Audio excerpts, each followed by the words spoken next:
जो औरत अपने पति के साथ कपड़े खोलकर सोती है उसमें ये 4 गुण होते हैं। दोस्तों, वे कौन से 4 गुण हैं जो औरत कपड़े खोलकर अपने पति के साथ सोती है उनमें होती है, उसी के बारे में आज मैं इस वीडियो में बात करने वाला हूँ। ऐसे में तो पति पत्नी का रिश्ता एक पवित्र रिश्ता है और वो दोनों एक साथ ही हमेशा सोया करते हैं, लेकिन जो औरत कपड़े खोलकर अपने पति के साथ सोती है उसमें ये 4 गुण पाए जाते हैं। दोस्तों, अगर आप भी ये 4 गुण जानना चाहते हो तो आप इस वीडियो को अंत तक बने रहें। आप लोगों को भी मालूम चल जाएगा कि वे औरत में 4 गुण कौन कौन से हैं। दोस्तों, इस वीडियो को आगे शुरू करने से पहले आप लोगों से एक छोटी सी गुजारिश है कि अगर आप लोग चैनल पे नए हो तो चैनल के सब्सक्राइब करना, और ये बातें अगर आप लोगों को अच्छी लगी तो कमेंट करके जरूर बताना। दोस्तों, इसे शुरू करते हैं। बहुत समय पहले की बात है, किसी गांव में 2 परिवार रहा करता था। दोनों परिवार आपस में घुल मिल के रहा करता था। दोनों के जीवन में खुशियां ही खुशियां था। वे परिवार के लोग जहां भी काम करते एक साथ काम करते और वहां के काम को वो निपटा के आया करते थे। उन दोनों के जीवन में एक एक बेटी थी जिसे वे लोग भी बहुत ज्यादा खुश थे, लेकिन उनके जीवन में अभी एक बेटा की कमी थी। लेकिन वे अपने जीवन में बेटी को भी पाकर बहुत ज्यादा खुशी महसूस कर रहे थे। धीरे धीरे उनके जीवन में बेटे की भी प्राप्ति होती है। और इधर पहले तो बेटी थी, अब बेटी धीरे धीरे बड़ी हो रही थी। इसलिए दोनों परिवारों ने सोचा कि हम इन दोनों की शादी कर देते हैं और दोनों की शादी एक ही घर में करने का फैसला किया। लेकिन उसी परिवार में एक बुजुर्ग व्यक्ति रहा करते थे। उस बुजुर्ग व्यक्ति ने कहा कि नहीं बेटे, मेरी बात को मानो, तुम दोनों मेरे बेटे हो। तुम दोनों अलग अलग परिवार में रहने के बावजूद भी एक साथ रह रहे हो, लेकिन मेरी बात को समझो। दोनों बेटियों को एक घर में शादी करने से दोनों में आपस में तकरार हो जाएगी, झगड़े लड़ाई हो जाएगी। इसलिए इन दोनों को अलग अलग घरों में शादी करने की जरूरत है। पिता की बात मानकर उन दोनों परिवार के लोगों ने सोचा कि पिताजी जो बातें कह रहे हैं सही कह रहे हैं, क्योंकि इन्होंने हम लोगों से ज्यादा दुनिया देखे हैं और इनसे ज्यादा हम लोग नहीं जानते हैं। इसलिए दोनों परिवारों ने अलग अलग घरों में शादी करने का फैसला किया और कुछ महीनों के बाद उनकी रिश्तेदारी तय हो जाती है। उनकी शादी का दिन संपन्न हो जाती है। दोनों लड़कियां खूबसूरत थी, लेकिन जो सबसे बड़ी लड़की थी वे थोड़ी सी सांवली थी। जो उसका रंग काला था, लेकिन उसके बावजूद भी उसका रहन सहन बहुत अच्छा था। जो सबसे छोटी लड़की थी वे गोरी थी, लेकिन उतना ज्यादा काम नहीं किया करती थी, फिर भी वह काम किया करती थी। दोनों का स्वभाव बहुत अच्छा था। एक समय आया कि दोनों की शादी एक ही दिन पर हो जाती है। दोनों अपने अपने ससुराल चले जाते हैं। जो बड़ी बेटी थी वे सांवली थी, जिससे देखकर उसका पति अपना मोहित मन को कम कर लिया और उसके तरफ देखने से वे मना करने लगा और वे घर से अपने माता पिता से लड़ने लगा और कहने लगा कि मैंने तो आप लोगों से कह रहा था कि पहले उस लड़की से मेरे को मुलाकात करा दो, लेकिन आप लोगों ने मेरे से मुलाकात नहीं कराए, मेरे से मिलवाए नहीं। लेकिन आप लोग मेरे लिए काली लड़की पसंद किए हो, मैं उसके साथ जीवन कैसे व्यतीत करूंगा। माता पिता उसे समझाए और कहने लगे कि बेटे, ये काली लड़की नहीं है, ये थोड़ी सी सांवली है और हम लोग भी सांवले हैं, तो इसका मतलब नहीं है कि हम लोगों का शादी विवाह नहीं हो पाया।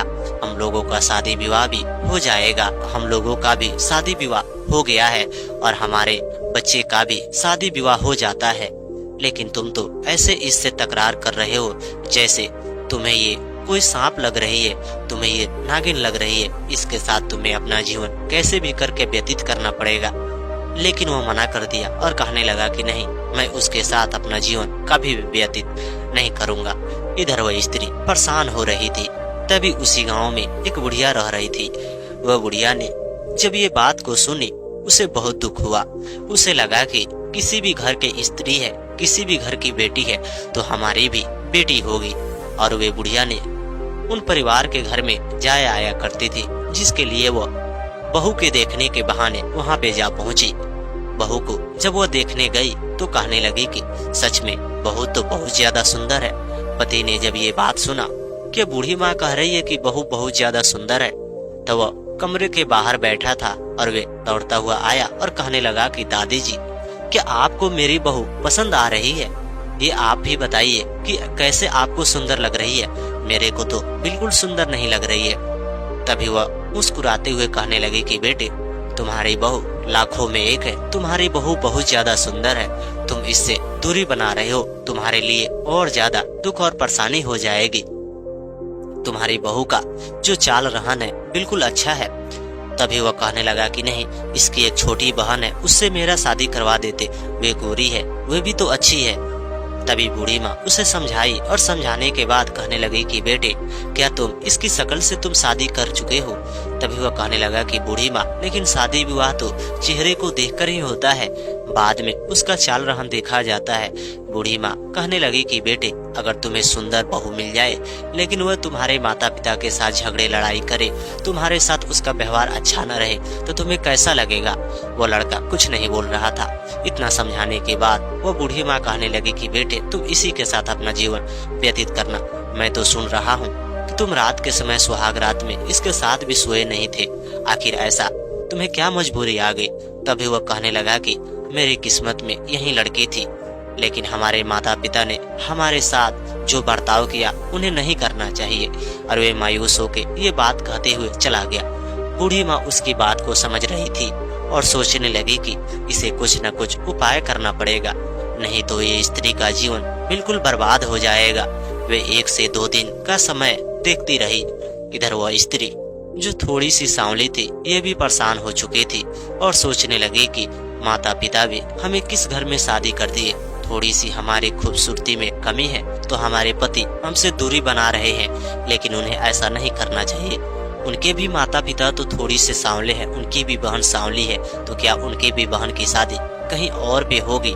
तो वहाँ के रिश्तेदार अगर उनके साथ ऐसा व्यवहार करेंगे तो उन्हें कैसा लगेगा? स्त्री बस यही सोच रही थी, लेकिन उसके सास ससुर बहुत अच्छे थे। सास ससुर बहुत अच्छे से मानते थे।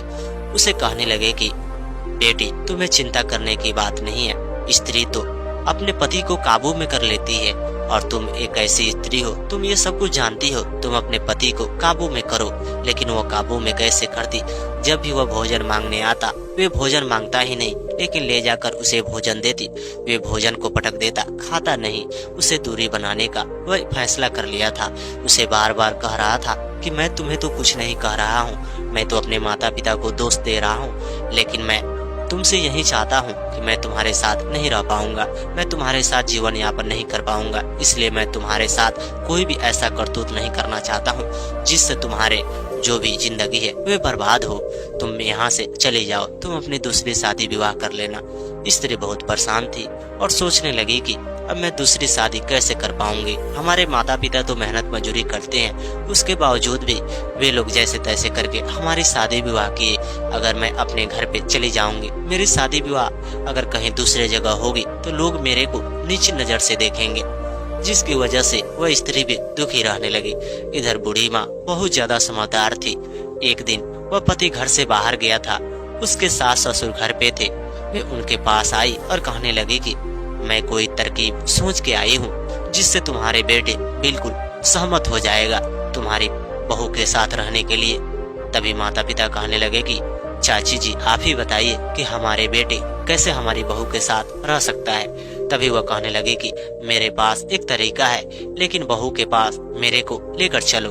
और बहू के कमरे में उसे लेकर चले जाते हैं। जब बहू के कमरे में उसे लेकर जाते हैं, बहू भी अपने बिस्तर पे बैठ के रो रही थी।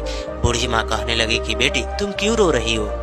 आखिर तुम्हारे जीवन में कोई दुख और परेशानी है तो तुम्हारे माता पिता के समान तुम्हारे सास ससुर हैं। ये लोग तो तुम्हारा बहुत बड़ा सपोर्ट कर रहे हैं, हेल्प कर रहे हैं। तभी वह कहने लगी कि माता पिता होने के बावजूद भी एक पति अगर एक पत्नी के साथ नहीं देता है तो उस पत्नी का जीवन अधूरा हो जाता है। तभी वह कहने लगी कि लेकिन मैं तुम्हारे लिए कुछ ऐसे तरीके लेकर आई हूँ जिस तरीकों को अपनाकर तुम अपने पति के मुट्ठी में कर सकती हो। और वे उसके सास ससुर को कहने लगे कि आप लोग यहाँ से बाहर चले जाओ। सास ससुर वहाँ से बाहर चले गए और वे कहने लगी कि बेटी, मैं आज तुम्हें वे 4 तरीके बताने जा रहा हूँ जो स्त्री में अगर ये 4 गुण होती है, वे स्त्री अपने पति को कभी भी कस में कर सकती है, अपने बस में कर लेती है और उसका पति कभी भी इधर उधर नहीं जा सकता है। और वे कहने लगी कि जो औरत अपने पति के साथ कपड़े खोलकर सोती है उसमें ये 4 गुण होते हैं। क्या तुम अपने पति के साथ कपड़े खोलकर सोती हो? तभी वो कहने लगी कि दादी जी आप ये क्या कह रही हो, मैं अपने पति के साथ कपड़े खोलकर कैसे सो सकती हूँ? तभी वो कहने लगी कि बेटी मेरी बात को बुरा मत मानो, क्योंकि एक पति पत्नी का रिश्ता बहुत पवित्र रिश्ता होता है और पति पत्नी एक दूसरे को बहुत अच्छे से जानते हैं, इसलिए पति के साथ तुम कपड़े खोलकर बेझिझक सो सकती हो। इसका मतलब नहीं है कि तुम पूरे कपड़े को उतार कर सो, लेकिन कुछ कपड़े हटा के सो सकती हो, जिससे पति तुम्हारे चेहरे को, तुम्हारे शरीर को देखेगा, जिसकी वजह से वह मोहित होगा और धीरे धीरे तुमसे प्यार करने का उसे मन करने लगेगा। लेकिन तुम क्या ऐसा करती हो? तभी वह कहने लगी कि नहीं, मैं तो बिल्कुल नहीं करती हूँ। तभी वह कहने लगी कि आज से तुम अपने पति के साथ कपड़े खोलकर सोने का प्रयास करना और तरह तरह के श्रृंगार करके ही अपने पति के साथ सोना। देखना एक न एक दिन तुम्हारे पति तुमसे प्रेम करने लगेगा, तुमसे मोहित हो जाएगा। और वे इतनी बात कह के उस कमरे से चली जाती है। जैसे वह कमरे से जाती है, इधर वह स्त्री आवाज लगाती है कि हे बूढ़ी माँ, आप तो मेरे को वे 4 गुण बताने जा रही थी, लेकिन आपने मेरे को वे 4 गुण नहीं बता पाई। तभी बूढ़ी माँ कहने लगी कि बेटी पहले ये तरीके अपनाओ, अगर ये तरीके काम नहीं आएंगे तो वे 4 गुण मैं तुम्हें बताऊंगी कि वे 4 गुण कौन कौन सी होती है जो कपड़े खोलकर स्त्री सोती है उनमें होती है। तभी वह कहने लगी कि ठीक है बूढ़ी माँ, ये तरकीब मैं अपनाऊंगी। और वे वहाँ से चली गई। जब रात के समय पति उसके पास आया तो वे सोने से मना कर रहा था, लेकिन वह क्या कर सकता, उनके घर में कमरे की कमी थी। लेकिन पति उसके पास सोता, अपने मुंह को बगल में घुमा के सोता और पत्नी ठीक उसी तरह वह श्रृंगार करके सोई थी, अपने कुछ कपड़े हटा के सोई थी। जब रात को पति का नींद खुला तो पत्नी की तरफ वो देख रहा था। पत्नी की तरफ देखकर वह बहुत ज्यादा अपने आप को अच्छा महसूस कर रहा था। उसे लगा कि हमारी पत्नी तो बहुत ज्यादा सुंदर है, लेकिन इसके बावजूद भी मैं इससे दूरी बनाने का प्रयास कर रहा हूँ। आखिर ऐसा क्यों कर रहा हूँ? उसे बार बार उसके चेहरे को देख रहा है, उसके शरीर को देख रहा है, जिसे उसे मोह लगने लगा। तभी पत्नी को नींद खुली। जब पत्नी को नींद खुली, थोड़ी सी अपनी आंख को खोली। जब वो देखी कि हमारे पति हमारे साथ तो सोए हैं, लेकिन हमारे तरफ देख रहे हैं, और वे यह देखकर बहुत ज्यादा अपने आप को खुश महसूस कर रही थी। और वे अपनी आंख को खोली नहीं, अपने पति के तरफ वो अपने पूरे शरीर को दिखाने का प्रयास कर रही थी। धीरे धीरे वो पति अपने पत्नी के तरफ देखता। तभी अचानक एक घड़ी की आवाज आती है, क्योंकि घड़ी का समय लगाया गया था अलार्म के रूप में, और पति उस समय उठकर काम करने जाता था और वे अलार्म के पास चला जाता है। जैसे वह अलार्म के पास जाता है और वे उस घंटी को बंद कर देता है। घंटी बंद करने के बाद वहीं पे आके सो जाता है। थोड़ी देर बाद पत्नी की नींद खुलती है और अपने पति को जगाने का प्रयास करती है और कहती है क्या आप काम पे नहीं जाइएगा? लेकिन पति गुस्से में कहता है कि मैं जाऊंगा या नहीं जाऊंगा, तुम्हें क्या मतलब? लेकिन पत्नी समझ चुकी थी कि अब ये धीरे धीरे मेरे से मोहित हो जाएंगे। कल फिर सुबह होते ही जब बूढ़ी माँ आई तो पूछी कि बेटी क्या यह तरकीब काम किया? तभी वह कहने लगी कि नहीं माँ, ये तो अभी काम नहीं किया, लेकिन धीरे धीरे ये अपना असर बना रहा है। एक समय आया कि वह पति काम करके जब घर लौटा, तभी उसने देखा कि हमारी पत्नी बहुत ज्यादा सुंदर लग रही है। लेकिन वह जैसे अपनी पत्नी के पास आया, उसे बाहों में पकड़कर उसके बिस्तर पे लिपट गया, जिसके कारण वे बहुत ज्यादा अपने आप को अच्छा महसूस कर रही थी और दोनों को प्यार भरी बातें होने लगी, जिसके कारण उन दोनों के रिश्ते फिर से अच्छे रिश्ते बन गए। और धीरे धीरे एक समय आया कि वह स्त्री गर्भवती हो गई। जब वह गर्भवती हुई तो वो बूढ़ी माँ को बुलाई और पूरी बात को बताई। बूढ़ी माँ बहुत ज्यादा खुश थी और कहने लगी कि बेटी, एक पति को एक पत्नी बस में कर सकती है, चाहे पति कैसा भी क्यों ना हो, लेकिन अगर पत्नी चाहे तो उसे अपने मुट्ठी में कर सकती है। तभी वो कहने लगी कि हे बूढ़ी माँ, क्या आप मेरे को वे 4 गुण बताएंगी? मैं हमेशा वे कपड़े खोलकर अपने पति के साथ सोना पसंद करती हूँ। तभी वह कहने लगी कि बेटी, लेकिन तुम्हारी तो जो भी काम है, जो भी तुम्हारी काम था वे पूरी हो चुकी है, अब तुम्हें वे जानने की जरूरत नहीं है, लेकिन मैं इसे तुम्हें अवश्य बता दूंगी। कुछ समय बाद मैं तुम्हें अवश्य बताने जरूर आऊंगी। इतना कह के वे चले जाती है।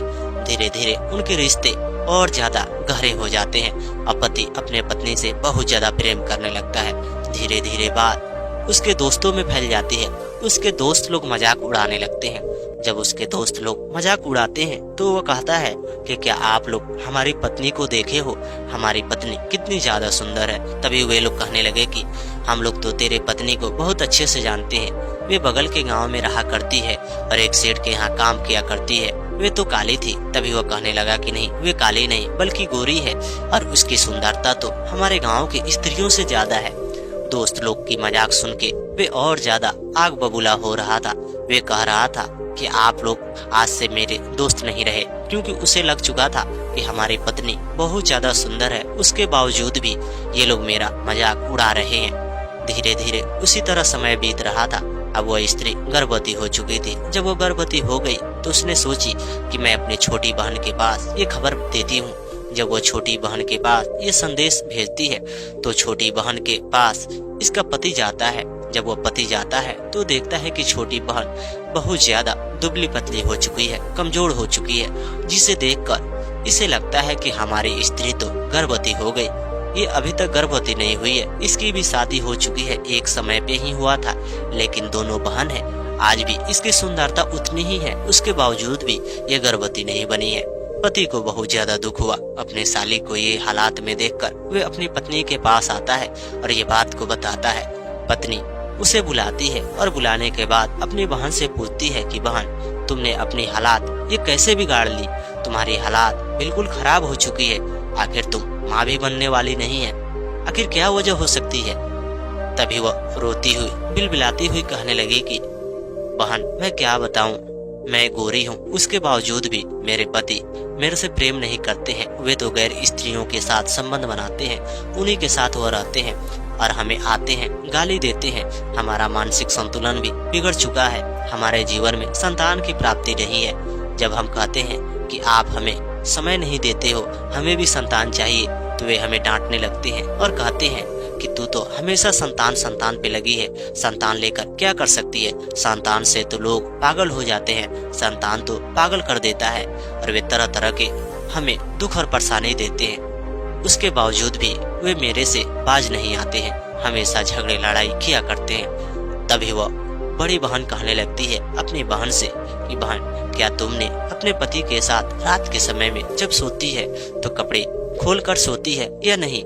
तभी वह कहने लगे कि दीदी, मैं बिल्कुल कपड़े हटाकर ही सोती हूँ, उसके बावजूद भी मेरे पति मेरे से मोहित नहीं होते हैं, क्योंकि वो कहते हैं तेरे से ज्यादा सुंदर स्त्री तो मेरे पास पहले से पड़ी है और वे लाइन में ही खड़ी पड़ी है, जिसके कारण मैं और ज्यादा उनसे दुखी हो जाती हूँ। वे मेरे पास आते हैं और कहते हैं कि तेरे से शादी होकर मेरी जिंदगी बर्बाद हो चुकी है, जिससे ये बहन के हालात सुनकर बड़ी बहन दुखी हो जाती है कि हमारी बहन की भी जिंदगी हमसे ज्यादा बर्बाद हो चुकी है। तभी उसके पति कहता है, जो बड़ी बहन के पति था, वे कहने लगा अपने साली से कि आप चिंता मत करो, हमारी गांव में एक बूढ़ी माँ रहा करती है, वे बूढ़ी माँ बहुत ज्यादा बुद्धिमान है, आपको कुछ न कुछ उपाय बताएंगी। और वे बूढ़ी माँ के पास जाते हैं और बूढ़ी माँ को बुलाकर वे लोग लाते हैं और कहते हैं कि ये हमारी साली है, इसकी भी समस्या है, इसका पति इससे प्रेम नहीं करता है, आज तक इसके जीवन में संतान की प्राप्ति नहीं हुई है और इसका पति गैर स्त्रियों के साथ संबंध बनाता है। जब बूढ़ी माँ ये सुनती है तो कहने लगती है, जब इसका पति गैर स्त्रियों के साथ संबंध बनाता है और इसका मानसिक संतुलन भी खराब हो चुका है, तो ये माँ कैसे बन सकती है? इसके हालात भी बहुत खराब हो चुकी है। लेकिन बेटी, मैं तुम्हें कुछ बातें बताने जा रहा हूँ, इस बातें को अगर तुम ध्यान से सुनती हो तो हो सकता है तुम्हारा भी पति तुम्हारे मुट्ठी में आ जाए।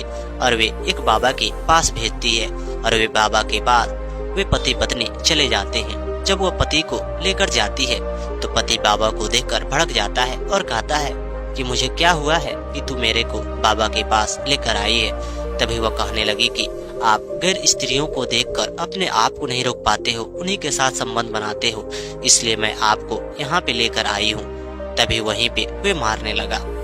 जब वह बाबा देखते हैं तो वे नाराज हो जाते हैं और गुस्से से कहते हैं कि हे पुरुष, तुम ये क्या कर रहे हो? तुम तो चरित्रहीन पुरुष हो। जो पुरुष अपनी पत्नी के ऊपर हाथ उठाता है वे पुरुष नहीं बल्कि एक राक्षस होता है। क्या तुम राक्षस हो? इतना सुनने के बाद वह पति आग बबूला हो जाता है और वे कहता है कि हे बाबा, तुम मेरी बातों में दखल अंदाज मत करो, और अपनी पत्नी को लेकर वे घर पे चला जाता है। जब घर पे जाता है उधर उसके माता पिता भी वह स्त्री को पसंद नहीं करते थे और कहते थे इतने समय शादी का हो चुका है, आज भी ये स्त्री माँ नहीं बन चुकी है। हो सकता है ये माँ नहीं बन पाए, हमारी बेटे की शादी दूसरी करनी पड़ेगी। लेकिन वे अपने बेटे के करतूत को नहीं जानते थे। लेकिन स्त्री ने उनके बेटे की करतूत उनके सामने बताई। माता पिता हैरान हो गए और अपने बेटे को डांटने लगे और कहने लगे कि बेटे, तुम ये क्या कर रहे हो? तुम्हारी पत्नी है, उसके बावजूद भी अगर तुम ये कर रहे हो तो ये तुम ठीक नहीं कर रहे हो। माता पिता को वह बात को नहीं समझता है। जब वह माता पिता को बात को नहीं समझता है, तब वह बूढ़ी माँ के पास आती है और कहती है कि मैंने तो बाबा के पास लेकर भी गई थी, उसके बावजूद भी बाबा इसे डांटे, उसके बावजूद भी ये नहीं मान रहा है। तभी बूढ़ी माँ कहती है कि बेटी, मेरी बात को ध्यान से सुनो। और वे कहने लगी कि तुम दोनों बहनों मेरे पास इकट्ठा बैठ जाओ। और दोनों को बैठ के वे बताने लगी और कहने लगी कि जो औरत अपने पति के साथ रात के समय जब सोती है तो वे अपने कपड़े हटाकर सोती है, तो उसमें ये 4 गुण होता है। क्या अगर आप लोगों में अगर ये 4 गुण होती होगी तो आप लोग बहुत धन्यवान स्त्री होगी। और वे कहने लगी कि सबसे पहला गुण है कि उसका पति कभी भी नहीं बिगड़ सकता है। उसका पति हमेशा उसके मुट्ठी में होता है। जो स्त्रियां कपड़े हटा के सोती है और वे कपड़े हटा के सोती है, जिसके वजह से उसका पति उसके साथ मोहित हो जाता है, उससे वह बार बार संबंध बनाने का प्रयास करता है। इसलिए उसका मानसिक संतुलन ठीक रहता है और वे कभी भी गैर स्त्रियों के साथ संबंध बनाने का प्रयास ही नहीं करता है, उसके बारे में वे नहीं सोचता है। और वे दूसरी गुण बताना जारी रखी और कहने लगी कि वह स्त्रियां जल्द ही संतान प्राप्ति कर लेती है, क्योंकि जो स्त्रियां अपने कपड़े हटा के सोती है उसका पुरुष उसके साथ बार बार संबंध करता है, जिसके कारण वह जल्द माँ बन जाती है, वे संतान को प्राप्त कर लेती है। और वे तीसरे गुण बताना जारी रखती है और कहती है कि तीसरा गुण यह है कि उनका रिश्ता लंबा चलता है, क्योंकि पति पत्नी का रिश्ता एक पवित्र रिश्ता है। और आज के समय में पति पत्नी में अक्सर झगड़े लड़ाई होती रहती है, जिसके लिए उनके रिश्ते भी बिखर जाते हैं। जो स्त्रियां अगर कपड़े खोल के सोती है, उनके रिश्ते में कभी भी दरार नहीं पड़ सकती है, उनका रिश्ता हमेशा बरकरार रहता है, उनका रिश्ता लंबा चलता है। और वे तीसरी गुण बताने के बाद चौथी गुण बताना जारी रखी और कहने लगी कि उनका मानसिक संतुलन कभी भी नहीं बिगड़ता है, क्योंकि आज के समय में बच्चों का पालन पोषण, सास ससुर का भी काम करना, घर का भी काम करना, उसके बावजूद इंसान थक जाता है, उनका मानसिक संतुलन बिगड़ जाता है। जिसके लिए जो स्त्रियां अगर अपने पति के साथ ऐसा करतूत करती है और वे कपड़े हटा के सोती है, तो उनका मानसिक संतुलन कभी भी नहीं बिगड़ता है, क्योंकि दोनों पति पत्नी एक साथ अपने संबंध में रहते हैं। उनका मानसिक संतुलन हमेशा बरकरार रहता है और वे अपने जीवन में बहुत ज्यादा खुश रहते हैं, उनका जीवन शक्ति और ज्यादा अच्छा बन जाता है। और वे 4 गुण बताने के बाद कहने लगी कि बेटी, ये तो 4 गुण तुम्हारी बड़ी बहन में आ चुकी है, जिसके कारण तुम्हारी बड़ी बहन अपने पति को मुट्ठी में कर चुकी है। लेकिन इसका पति पहले चरित्रहीन नहीं था, क्या तुम ये 4 गुण अपनाने चाहती हो? तभी वह कहने लगी कि हे बूढ़ी माँ, जब मेरा पति मेरे साथ सोता है और मैं कपड़े हटा के सोती हूँ, उसके बाद मेरा पति मेरे को गाली देने लगता है और मेरे को मारने लगता है और कहता है कि तू ये क्या कर रही है, तो अगर ऐसा करती है तो ठीक नहीं है, तू तो चरित्रहीन स्त्री है, तू तो अपने बदनों को दिखाना चाहती है, तू तो अपने चरित्रों को दिखाना चाहती है। और वे तरह तरह के बात को करने लगता है। तो आप ही बताइए कि ऐसे में मैं कपड़े हटा के कैसे सो सकती हूँ? तभी बूढ़ी माँ आश्चर्यचकित में पड़ गई और वे कहने लगे कि आप मेरे साथ एक बाबा जी के पास चलिए और वे बाबा जी आपको कुछ न कुछ उपाय बताएंगे। आखिर तुम्हारे साथ ये घटना क्यों हो रही है और तुम भी ये काम कर रही हो, उसके बावजूद भी ये 4 गुण तुम में भी है, लेकिन तुम अपने पति को मुट्ठी में क्यों नहीं कर पा रही हो और तुम्हारा पति क्यों बिगड़ चुका है? और वे उसे बाबा के पास लेकर चली जाती है। जो बाबा एक मठ में अभी वह विश्राम कर रहे थे। जब वह मठ से विश्राम करके बाहर निकले, तभी बुढ़िया उनसे आग्रह करने लगी और कहने लगी कि हे बाबा, आज एक स्त्री का जीवन बर्बाद हो रहा है, आप एक स्त्री का जीवन बर्बाद होने से बचा लीजिए, क्योंकि अगर आप ऐसा करते हो तो इसका जीवन आबाद हो जाएगा और इसके भी जीवन में खुशहाली आ जाएगी। बाबा ने कहा कि हे बुढ़िया, आखिर वो कैसे बर्बाद हो रही है, जरा मुझे बताओ। तभी वह कहने लगी कि ये दोनों सगी बहन है, ये बड़ी बहन है, ये छोटी बहन है, इसकी भी शादी हुई थी, इसका भी पति इसके साथ नहीं बैठता था, नहीं सोता था, इससे कुछ बात ही नहीं करता था। लेकिन मैंने उस तरकीब को अपनाई जिसके कारण अब इसका पति इससे प्रेम करता है। लेकिन वही तरकीब इसके साथ भी अपनाने का प्रयास कर रही हूँ, लेकिन इसके साथ वे तरकीब काम नहीं कर रही है। तभी बाबा कहने लगे कि हे बुढ़िया, वे कौन सी तरकीब अपना रही हो? और बुढ़िया वे सब बात को बता देती है। तभी बाबा कहने लगे कि बुढ़िया, बात तो ठीक है, पति को सुधारने में पत्नी का बहुत बड़ा हाथ होता है। अगर बिगड़ा हुआ पति है, चाहे वह कितना भी बिगड़ा क्यों ना हो, और उसे संभाला जा सकता है, और उसे संभालने में सबसे आगे पत्नी होती है। पत्नी से वह संभल जाता है, उसे मुट्ठी में वो कर लेती है। लेकिन अगर वह मुट्ठी में नहीं कर पाती है तो हो सकता है कि स्त्री में कमी नहीं है, उसके पति में कमी है। और उसकी बात को वह सुन लेते हैं और कहते हैं कि जब वह चरित्रहीन अगर नहीं होता तो वह अपनी पत्नी को देखकर मोहित हो जाता। मोहित होने के साथ साथ इसी के साथ शारीरिक संबंध बनाता। जब इसके साथ शारीरिक संबंध बनाता तो उसका मानसिक संतुलन ठीक हो जाता। वे कभी भी अपनी पत्नी को गाली नहीं देता, उसे कुछ ताना नहीं मारता। आज उसे भी संतान की प्राप्ति होती। वे धीरे धीरे गैर स्त्रियों के साथ संबंध बनाना छोड़ देता। लेकिन अगर वो ऐसा नहीं कर रहा है तो मैं समझ रहा हूँ कि वह बचपन से ही ऐसा है। और वे अपने पत्नी से नफरत इसलिए नहीं करता है क्योंकि मेरी पत्नी खराब है, यह पसंद नहीं है। उसे भी मालूम है कि मेरी पत्नी बहुत ज्यादा सुंदर है, लेकिन वह एक स्त्री के चक्कर में पड़ के अपनी पत्नी को भूल चुका है। और वे समझ रहा है जब तक मैं चरित्रहीन स्त्री के साथ अपना जीवन व्यतीत कर रहा हूँ, मेरे जिंदगी में कोई दुख और तकलीफ नहीं आ रही है। लेकिन वे अपने पत्नी के साथ अगर वह संबंध में होता तो हो सकता वह चरित्रहीन स्त्री से ज्यादा वह सुखमय होता, उसका जीवन और ज्यादा अच्छा होता। और उन्होंने उस स्त्री को दिलासा दिलाए और कहने लगे कि बेटी, इसमें मैं कुछ भी नहीं कर सकता हूँ, लेकिन मैं तुम्हें कुछ बातें बताने जा रहा हूँ, इस बातों को अपनाना। और वे कहने लगे कि बेटी, आप अपने पति से प्रेम से बात करती हो, उसे भोजन देती हो, उसके बावजूद भी तुम्हारे पति हमेशा तुमसे झगड़ने के लिए तैयार होता है, तो उसकी बातों को बर्दाश्त करना। अगर बात को बर्दाश्त नहीं कर पाती हो तो तुम अपने नैहर में चली जाती हो।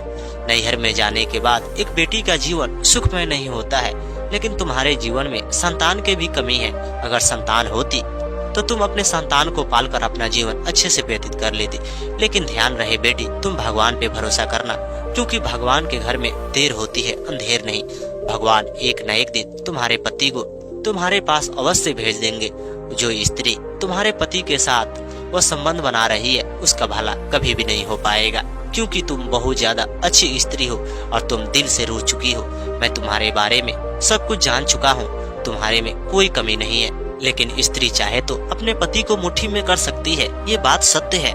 लेकिन सारी स्त्रियां अगर ऐसे चाहती तो उसका पति मुट्ठी में हो जाते, ये बात सत्य है। और उसके पति मुट्ठी में हो जाते भी हैं। लेकिन इस संसार में ऐसे चरित्रहीन पुरुष है, उनकी पत्नी चाहे उसे कितनी भी मुट्ठी में करने का प्रयास क्यों न करे, लेकिन उनकी लत लग जाती है और वे गैर स्त्रियों के साथ संबंध बनाते हैं और अपनी पत्नी को आते हैं तो गाली देते हैं, मारते हैं, माँ पिता से लड़ते हैं और वे तरह तरह के ताना मारते हैं और उनका जीवन ऐसा बर्बाद होता है कि उन्हें कोई नहीं बचा सकता है। इसलिए बेटी, अब तो तुम्हारे पति का चरित्र बिल्कुल बिगड़ चुका है, लेकिन तुम अपने पति के साथ संबंध बनाने का प्रयास करना। अगर वह संबंध बनाता तो धीरे धीरे तुम्हें भी संतान की प्राप्ति हो जाएगी। लेकिन अगर मौका होगा तो उसे रोकने का प्रयास करना। अगर वह तुम्हें गाली देता है तो मत रोकना, क्योंकि तुम्हारे को वो मारेगा पीटेगा तो ठीक नहीं होगा, तुम्हारा जीवन बर्बाद हो जाएगा और तुम्हारा मानसिक संतुलन भी बेकार हो जाएगा। और वे तुम्हें बार बार ये कहेगा कि अगर तुम अपने नैहर चली जाती तो मेरा जीवन कैसा हो जाता। लेकिन एक समय आएगा कि बेटी, तुम्हारे जीवन में भी संतान की प्राप्ति होगी। और वे बाबा उसे कुछ जड़ी बूटी देते हैं। जड़ी बूटी देने के बाद कहते हैं कि बेटी, इसे ले जाकर अपने पति को दूध में मिला के खिला देना, जिसके कारण तुम्हारा पति हो सकता है कि वह गैर स्त्रियों के पास अगर दिन में बार बार जाता है तो जाना धीरे धीरे कम हो जाए। और उसे तरह तरह के बात को बताने के बाद उन्होंने कहा कि बेटी, सारे लोगों पे विश्वास कम कर देना, लेकिन भगवान पे विश्वास कम मत करना, क्योंकि भगवान ऐसा न्याय करते हैं कि उनके न्याय में कोई भी गड़बड़ी नहीं होती है। और वे दिलासा देने के बाद वहां से चले जाते हैं। बड़ी बहन बहुत ज्यादा दुखी थी। क्योंकि अपनी बहन को वह दुखी देखना नहीं चाहती थी। उसे लगा कि साथ में हमारी शादी हुई तो हमारे जीवन में संतान की प्राप्ति हो गई, लेकिन हमारी बहन में वही गुण है। इसके बावजूद भी उसका पति इससे मोहित नहीं होता है और वे धीरे धीरे अपने घर चले जाते हैं। शाम के समय पति को वह दूध में जड़ी बूटी मिला के देती है। वह जड़ी बूटी को पी लेता है। उसका असर कुछ दिनों तक रहता है। वे धीरे धीरे अपनी पत्नी से वह शारीरिक संबंध बनाने लगा। उसी के साथ वह मोहित होने लगा, उसी के साथ बैठना उठना। अब वह गैर स्त्रियों के साथ वह जाता भी नहीं, लेकिन वह कुछ महीनों के बाद फिर से वह गैर स्त्रियों के पास जाने लगा। गैर स्त्री अब उसे और ज्यादा सुंदर लगने लगी। जब ये बात देखी तो वह दौड़ती हुई बाबा के पास पहुंची। बाबा ध्यान में थे। जब बाबा ध्यान से बाहर आए तो उन्होंने देखा कि स्त्री अकेले आई है। उस बार तो बूढ़ी माँ के साथ आई थी, अपनी बहन के साथ आई थी। तभी उन्होंने कहा कि बेटी, क्या समस्या है, तुम अकेली क्यों आई है? तभी वह पूरी बात को बताती है कि बाबा, उस जड़ी बूटी का असर 1 महीने तक रहा और मैं माँ भी बनने वाली हूँ। ये खुशखबरी बहुत अच्छी लगी, लेकिन उसके बावजूद भी मेरे पति फिर से गैर स्त्रियों के साथ संबंध बनाने चले जाते हैं और उसी के साथ वो अब समय बिता रहे हैं। आप ही बताइए कि अब मैं क्या करूं? तभी बाबा कहने लगे कि बेटी, मैं तुमसे पहले बार भी कह चुका हूं कि बहुत सारे पुरुष ऐसे होते हैं जो इस संसार में अपने पत्नी के साथ ही अपना जीवन व्यतीत करना चाहते हैं, लेकिन कुछ पुरुष ऐसे होते हैं जो पूरे पुरुषों को बदनाम करने पे लग जाते हैं। कुछ पुरुष मिलके पूरे पुरुषों को बदनाम करते हैं और वे गैर स्त्रियों से संबंध बनाते हैं, लेकिन उसकी पत्नी उनके घर में कितनी भी सुंदर क्यों ना हो, लेकिन वह जब तक गैर स्त्रियों के साथ अपना संबंध नहीं बनाएंगे, अपना जीवन व्यतीत नहीं करेंगे, उन्हें चैन नहीं आएगी। ठीक उसी तरह तुम्हारा पति बन चुका है बेटी। तुम भगवान पे भरोसा करना। अगर तुम्हारा पति का चरित्र वैसा है तो तुम क्या कर सकती हो? तुम अपनी जो भी तुम्हारी पवित्रता है उसे बना के रखना और तुम अपने नियम का पालन करना। तुम्हारा पति कहीं भी जाए, अगर तुम रोक रही हो, नहीं मान रहा है, तो भगवान पे छोड़ दो। और उसे दिलासा दिलाए और दिलाने के बाद वे घर पे चले गई। अपनी बहन से बताती है। बहन बहुत ज्यादा खुश होती है और दोनों के जीवन में एक एक बेटे का जन्म हो जाती है। लेकिन बड़ी बहन का बेटा तो बड़ा हो चुका था, अब इसके जीवन में एक बेटा का जन्म हो जाता है। जब बेटा का जन्म होता है तो वे दोनों बहुत खुश होते हैं। उनकी खुशियाँ का ठिकाना नहीं होता है। सास ससुर भी बहुत ज्यादा खुश थे, लेकिन वह छोटी बहू के सास ससुर तो अभी भी अपने बेटे की तरफ ले रहे थे। उसके बावजूद भी वे अपनी बहुओं से ज्यादा प्यार नहीं करते थे। लेकिन एक पोता हो जाने के बाद वे फिर से अपने पोते से प्रेम करने लगे। धीरे धीरे कुछ समय आया कि वह स्त्री फिर से गर्भवती हो गई। जब वह दूसरी बार गर्भवती हुई तो बड़ी बहन की बहुत ज्यादा खुशी थी, क्योंकि बड़ी बहन इस बार तो गर्भवती नहीं थी, लेकिन उसकी छोटी बहन गर्भवती हो चुकी थी। उसका जो पति था वे गैर स्त्रियों के साथ संबंध बनाता, लेकिन अपनी पत्नी के साथ भी वह संबंध बनाता। वे 4 गुण भी उसके अंदर आ चुकी थी। अब वह धीरे धीरे प्रयास करती थी कि मैं अपने पति को मुट्ठी में कर लूं, लेकिन वह मुट्ठी में नहीं कर पाई। उसका पति तो गैर स्त्रियों के साथ संबंध बनाया, लेकिन वह 3 गुण उसमें आ चुकी थी, लेकिन वह कहने लगी कि 1 गुण मेरे में नहीं आई है। दोस्तों, ठीक उसी प्रकार अगर कोई भी स्त्री अगर ये चाहेगी कि मैं अपने पति को बस में कर लूं तो वह कर सकती है, लेकिन कुछ ऐसे पति होते हैं जिन्हें बस में करना बहुत ज्यादा मुश्किल होता है और उन्हें बस में नहीं किया जाता है। इसलिए आप उन्हें कितना भी बस में करने का प्रयास करिएगा, लेकिन उनका जो लत होता है वे कभी खत्म नहीं होती है। इसलिए औरतों से ये अनुरोध है कि अगर आप अपने पति से हार चुकी हो, परेशान हो चुकी हो, तो आप अपने पति को समझाने का प्रयास करिए, लेकिन उसके बावजूद भी वह नहीं मान रहा है तो आप भगवान पे भरोसा करिए। भगवान एक न एक दिन न्याय जरूर करते हैं। दोस्तों, उम्मीद करता हूँ कि ये बातें आप लोगों को बिल्कुल पसंद आई होगी। अगर आप लोगों को ये बातें पसंद आई होगी तो कमेंट करके जरूर बताना और चैनल पे नए हो तो चैनल के सब्सक्राइब करना।